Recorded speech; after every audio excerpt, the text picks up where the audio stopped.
Austatud peaminister, head kolleegid!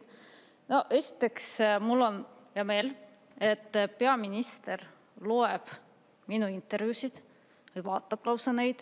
Et seesama intervjuu, ERR-i intervjuu, millele peaminister viitas, et see tõesti keskendus peaministri poliitilisele korruptsioonile, kus siis peaminister pani enda jaoks sobiva inimese riigisekretäriks ja lasi siis selle jaoks Riigikogu koalitsioonil seadust muuta. See on hea, et tegelikult peaminister seda intervjuud ikka pidevalt üle loeb ja seda ka aasta hiljem.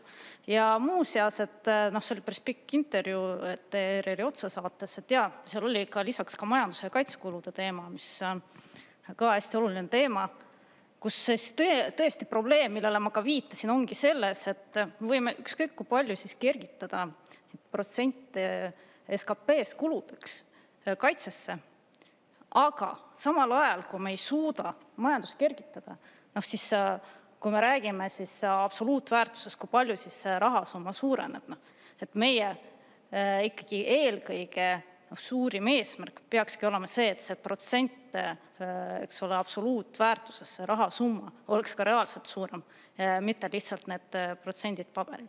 Ja see on tegelikult, praegu mõtlen, see on tõsine probleem, et Reformierakond arvab, et kaitse parandamiseks, kaitsekulude tõstmiseks, et meil majandust nagu elavdada ei ole vaja. Et justkui see siis ei peaks käsikäes käima. No siit tulenevalt et ma arvan, et ei peagi imestama, et me oleme jõudnud sinna ummikusse, kus me täna oleme Reformierakonna juhtimisel. Täpselt samamoodi nagu Reformierakond ei saa aru, et inimeste toimetulek on ka julgeolek. Väga oluline osa sellest.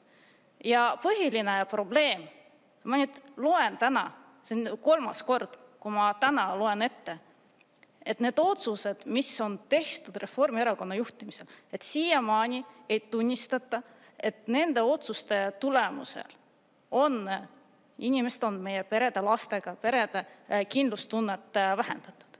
Uuesti need otsused loen ette. Lasterikaste perede toetuste vähendamine, kodustelt emadelt, kodustelt lastevanematelt ravikindlustuse äravõtmine, vanemahüvitise ülempiiri alandamine, täiendava tulumaksuvabastuse kaotamine lapse ülalpidamise eest, automaksu registreerimistasu sisseviimine, käibemaksu tõus 24%. Ma ise ei räägi kõikidest teistest aktsiisi, energiaaktsiisi tõusudest ja kõikidest muudest tulumaksutõusudest. Ja jätkuvalt siis peaminister püüab väita, et see ei oma absoluutselt mitte mingit mõju perede kindlustundele. Ja nüüd ma vahepeal, kuna see eelnõu oli tükk aega tagasi, ma võtsin uuesti lahti just selle ravikindlustuse kohta, et mida seal kirjutati seletuskirjas, et kuidas siis põhjendati ära, et miks siis kodustelt emadelt, kodustelt vanematelt võetakse see ravikindlustus ära. Ja mis seal seletuskirjas seisab? Seletuskirjas on nimelt sellised laused. 3-aastastel lastel on võimalik käia lasteaias ja see võimaldab vanemal saada ravikindlustuskaitse tööturul osalemise kaudu. Ja see muudatuse eesmärk on nüüd hoida kokku riigi rahalisi vahendeid ja ühtlasi viia sotsiaalmaksu ravikindlustuse erandid kooskõlla töö- ja pereelu eesmärkidega ja muutunud peremudelitega. Ehk siis teisisõnu, mida selles seletuskirjas öeldi? Teisisõnu, seal öeldi, kuulge, ärge istuge lapsega kodus. Et teate, meil on lasteaiad, pange oma laps sinna ja minge tööle. Siis saate ka oma ravikindlustuse.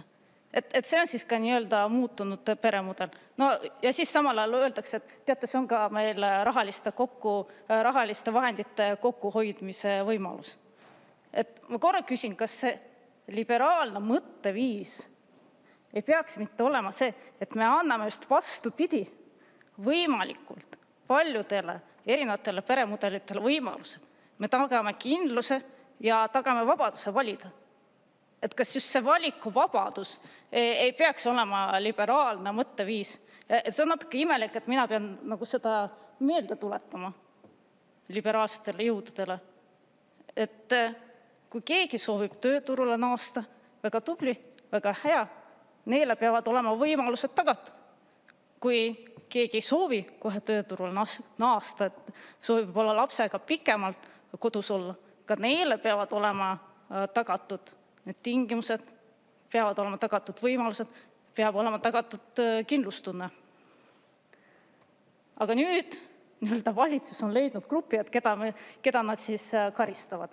No palju õnne, et nüüd hoidsite mõned eurod kokku koduste emade arvelt. See on lihtsalt nagu küüniline selline suhtumine.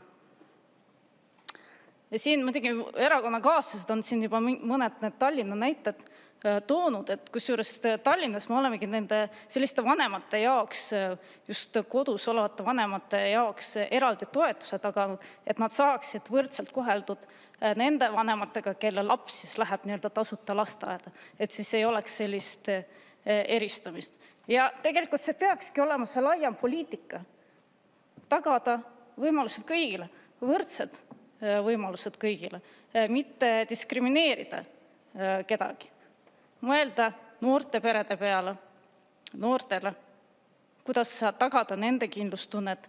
Mulle väga paljud noored pidevalt kirjutavad, et kuidas nad ei julgegi midagi nagu kaugemale mõelda, nad ei julge lapsi saada, nad ei julge pere luua, sest neil ei ole isegi võimalust enda elamine soetada, neil ei ole võimalust raha kõrvale panna.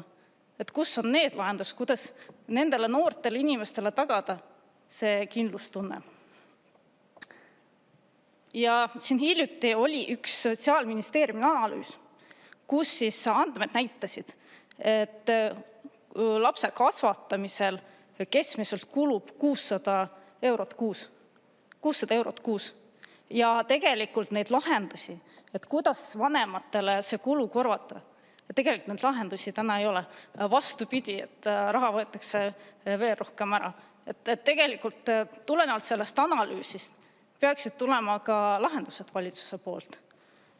Ja muideks see on nüüd juba võib-olla selline pool nali, see on tegelikult nagu selline tragikomöödia, et lõpetuseks. Et Lauri Laats ütles enne, et Tallinnas ei ole sotside ja Reformierakonna juhtimisel, et ei ole tehtud midagi lastega perede jaoks. Mul tuli meelde üks algatus, mis tehti, et istutati mitme miljoni euro eest igale lapsele puu. Ühe puu hind oli kuskil üle 600 euro.